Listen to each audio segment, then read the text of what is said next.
চলো গোছানো সারাক্ষণ ধরে এত দুরন্তপনা করে।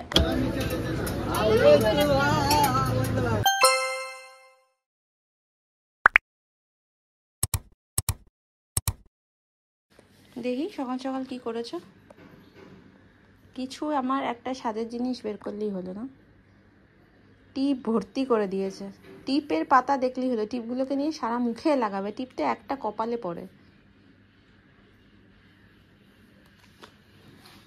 চলো খাবারটা নিয়ে এসেছি, বসেছি এখানে, আর একজনকে দেখাচ্ছি। আর একজন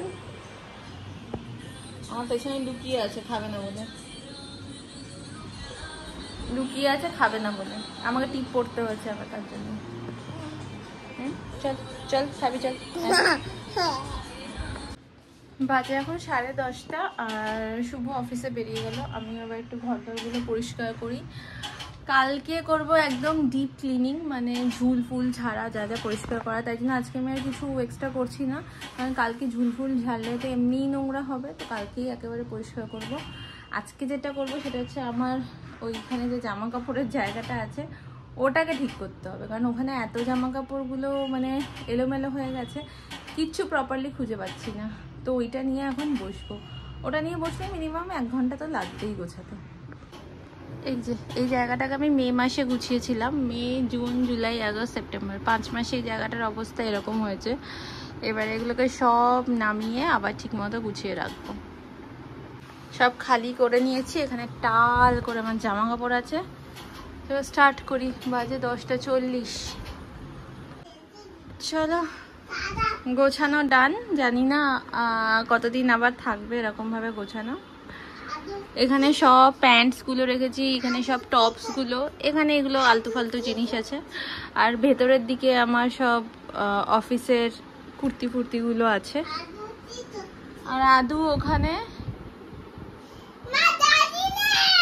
গাড়িগুলোকে শুধু লোকাচ্ছে আর আমাকে সেগুলোকে ফাইন্ড করতে হবে। এখানটা আমার ডেলি ওয়ার্স থাকে, তো ডেলি ওয়ার্সের জায়গাটাও পরিষ্কার করে নিয়েছি। এই ব্যাগটার মধ্যে বোনের জামা কাপড় আছে, তো সেটা বোনকে দিয়ে দেবো বলে এখানে রেখেছি। আর এটা অফিসের ব্যাগটা, এখানে অফিসের ব্যাগটা যদিও চেঞ্জ করবো, পুরো ছিঁড়ে নাড়িপুরি বেরিয়ে গেছে। আর এই আলমারিটাও তো আমি আগের দিনই পরিষ্কার করেছিলাম, সমস্ত কিছু অর্গানাইজ করে রেখেছি। এগুলো পুরো আস্তে আস্তে ফুলে যাচ্ছে, এবার আস্তে আস্তে ছিঁড়ে যাবে, বেশি চাপ দিয়ে তো আবার রাখা যায় না।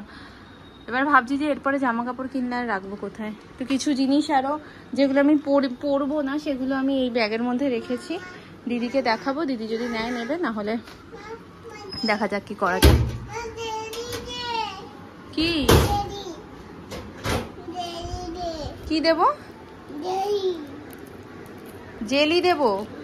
এগুলো ক্লে ক্লে, এগুলো অল্পই দেবো। আজকে ঝলমলে রোদ দেখে সব চাদর ফাদর কেচে দিয়েছিলাম, এখন সবগুলো মেলে নিলাম। আর কালকেও কেচেছিলাম কিছু, কালকে তো সকালে ভালোই রোদ দিয়েছিলাম, কালকে কিছু কেচেছিলাম। এখন আছে এই সোফার মধ্যে এই হয়ে আছে, প্লাস ঘরে আদুর জামা কাপড়গুলো ভরে আছে, এগুলো সব আবার গোছাতে হবে। আরও একবার কাঁচা বসিয়েছি, এটা জাস্ট কুইক ওয়াশে বসিয়ে দিয়েছি। সারাক্ষণ ধরে এত দুরন্তপনা করে, স্নান করে উঠে কোনো দিনও ঠিক মতো মাথা পুছবে না, দৌড়াদৌড়ি করে বেড়াবে। আজকে পুরো দৌড়ে একটা অঘটন ঘটতো, মাথাটা পুরো খাটের ওপর লাগতো, আমি বাঁচাতে গিয়ে পুরো মাথাটা আমার এখানে লাগলো, পুরো পুরো ফেটে গেছে। মানে এত যন্ত্রণা হচ্ছে, সারাক্ষণ ধরে শুধু উৎপাত, সারাক্ষণ ধরে উৎপাত। এখন গিয়ে চুপচাপ ওখানে বসে আছিস, কেন কিচ্ছু জানে না, কিচ্ছু করেনি ও। এই গোছা এগুলো।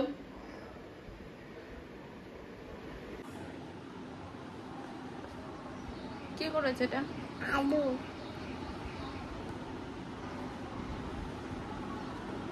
আদরকে করে দেবে। মামা ব্যথা করছে কত জানো তুমি? কথা বলতে পারছে না মামা।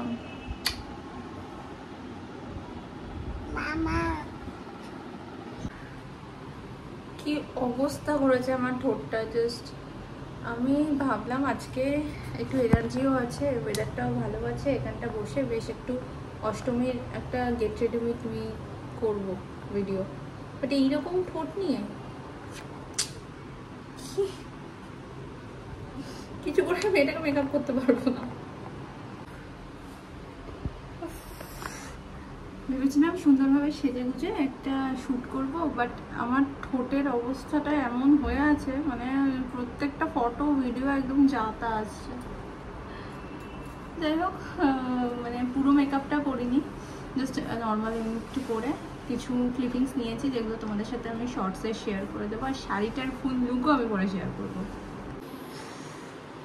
অষ্টমীর দিন কেমন সিচুয়েশন থাকবে, কটা ছবি কি তুলতে পারবো, আদৌ ভালোভাবে সাজতে পারবো কিনা তার তো কোনো ঠিক নেই। তো এখনই প্রচুর ছবি তুলে নিয়েছি শাড়িটা পরে, বাট চেষ্টা করবো এখন আপলোড না করা, তাহলে আর মানে পুজোর ব্যাপারটা আর থাকবে না। তো শর্টসগুলো তো দেবোই, এটাই আমি অষ্টমীতে করবো। আর একটা ভিডিও করার পর বা নর্মাল এরকম শ্যুট করার পর যে কী অবস্থা থাকে সেটা তোমাদের দেখাচ্ছি এখন। এখানে একটা বক্সটাও আমি অনেক গুছিয়ে গুছিয়ে করার চেষ্টা করেছি, নাহলে পরে আবার সেই অগোছালো হয়ে যায়। জানোই যে সেদিনকে পরিষ্কার করলাম, এখানে পুরো ছড়ানো, মাঝখানে একবার আদু উঠেও গেছিলো, আবার ওকে ঘুম পাড়িয়েছি। তো এখানে সব ছড়ানো, সব কিছু জায়গাটা জায়গায় রেখে দেন আমি একটু শোবো।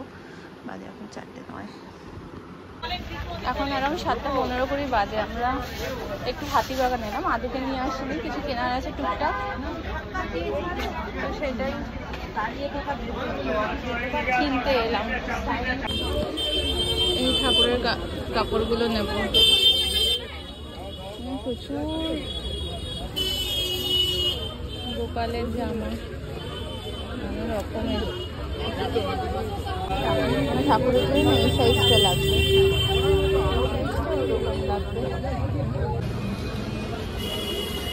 আবার কি ভিড়।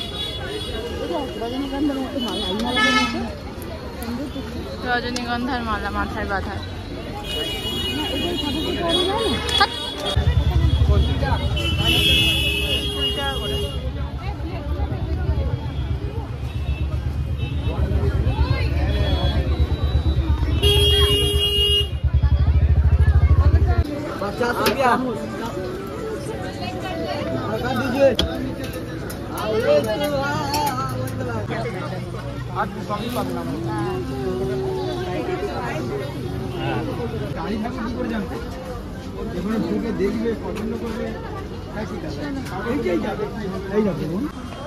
সবাই বলে কি আমরা ও দিল্লি পুরো বাজার কলকাতার অ্যাড ভরে গেছে,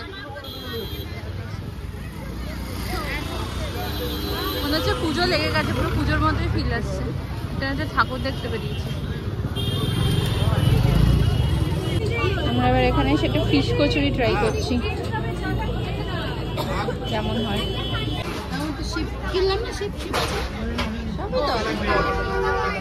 এইটা কিরকম দাম? 3000। কি এটা কি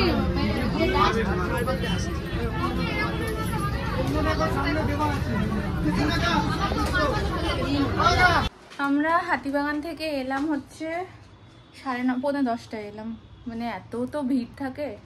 তো যাই হোক, কী কী কিনেছি তোমাদের সাথে শেয়ার করি। ফার্স্টে এটা কেনা কোনো রকম প্ল্যান ছিল না, বাট কিনে নিলাম। এখানটা দেখেই যে তোমরা যে সব আগে আমি বিছানা চাদর পেতে রাখতাম, তো এই সোফা কভারটা কিনলাম। কেমন হয়েছে আমাকে একটু কমেন্টে জানিয়ে, তো দোনো মনো আছি। ও আরেকজন বলছে ওর গাড়ি কিনে নিয়ে এসছে, আমাকে বেরোলেই তো ওর গাড়ি কিনতেই হবে,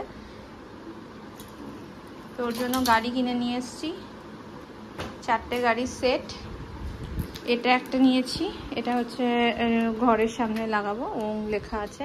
ঠাকুরের কয়েকটা কাপড় কিনেছি, মানে আমার ঠাকুরের জায়গাটা এই যে স্ল্যাবগুলো আছে না, এই জায়গাটাতে পাতার জন্য কিনেছি। আর দুটো মালা কিনেছি লক্ষ্মী গণেশকে পরানোর জন্য, এই কিনেছি। আর কিনলাম দুটো কভার, কিনলাম পাশ বালিশের কভার কিনলাম, এমনিই কিনেছি, মানে একটা চাদর আছে ওটা নিয়ে নেই, তো ম্যাচিং হয়তো হবে না, বাট কালারটা ভালো লাগলো তাই জন্য কিনে নিলাম। ম্যাচিং আর কিনতে পারিনি। আর বাকি আমার ঠোঁটের অবস্থা এখনও এরকম, পুরো রক্ত জমে আছে। রক্ত তো বেরিয়েও ছিল, এখন রক্ত জমে আছে। তো চলো এখন 11টা বাজে চললো, আদুকে খাইয়ে দিচ্ছি। আমরা ওখান থেকে তো ফিশ কচুরি খেয়ে নিয়েছিলাম, অনেকদিন পরে ফিশ কচুরিটা খেলাম, খুব ভালো লাগলো। তো চলো আজকের ব্লগটা এখানে শেষ করছি। যদি এতদূর পর্যন্ত দেখে থাকো আর কিছু ভালো লেগে থাকে then please do like share and subscribe my channel. দেখা হবে আবার নেক্সট ব্লগে। টিল দেন সবাই খুব ভালো থেকো, সুস্থ থেকো। Good night, bye bye.